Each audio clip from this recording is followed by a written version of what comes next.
मान्यवर आणि शिवरायांच्या विचारांचा वारसा जपणाऱ्या माझ्या बंधू आणि भगिनींनो, प्रतिभाचंद्र लेखे वर्धिष्णू विश्ववंदिता शाह सुनव शिवसैषा मुद्रा भद्राय राजती। या केवळ दोन ओळी नसून तो स्वराज्याचा पाया आहे, तो स्वातंत्र्याचा जाहीरनामा आहे आणि रयतेच्या कल्याणाचा महामंत्र आहे।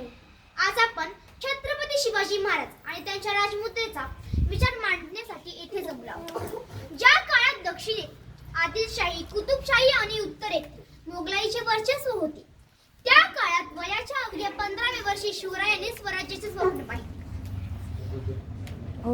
तत्कालीन राजदरबारात फारसी भाषेचा पगडा होता, पण शिवरायांनी आपली राजमुद्रा ही संस्कृत भाषेत तयार केली। हा निव्वळ भाषेचा बदल नव्हता,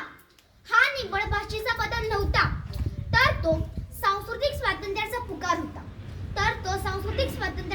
होता।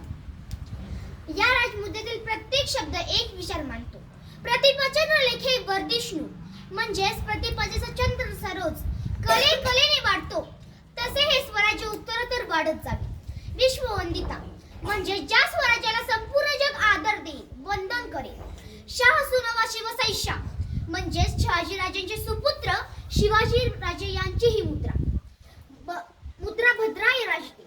यातील सर्वात महत्त्वाचा शब्द म्हणजे भद्राय। भद्राय याचा अर्थ लोकांच्या कल्याणासाठी, म्हणजेच स्वतःच्या भोगासाठी नाही, तर रयतेच्या कल्याणासाठी आहे। महाराजांची राजमुद्रा ही अष्टकोनी आहे। हे कशाचे प्रतीक आहे? हे प्रतीक आहे की तेज आठी दिशांना पसरणार आहे। त्या काळात अनेक राजांच्या मुद्रा गोल असायच्या, पण शिवरायांची राजमुद्रा वेगळी आणि वैशिष्ट्यपूर्ण ठरली। राजमुद्रा ही केवळ एक शिक्का नव्हती, तर ती गॅरंटी होती। आज आपण ज्याला गॅरंटी किंवा विश्वास म्हणतो, ती खात्री म्हणजेच ही राजमुद्रा।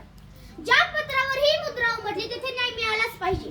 ज्या शेतकऱ्याकडे ही मुद्रा असलेली पत्र पोहोचले त्याला अभय मिळालेच पाहिजे।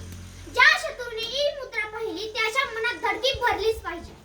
महाराजांनी या मुद्रेतून शिवाजी नावाचे व्यक्तिमत्व उभे करण्यावर भर दिला।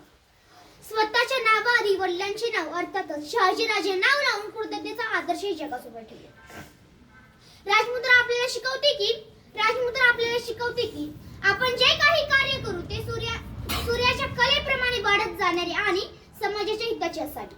शेवटी मी इतकंच म्हणेन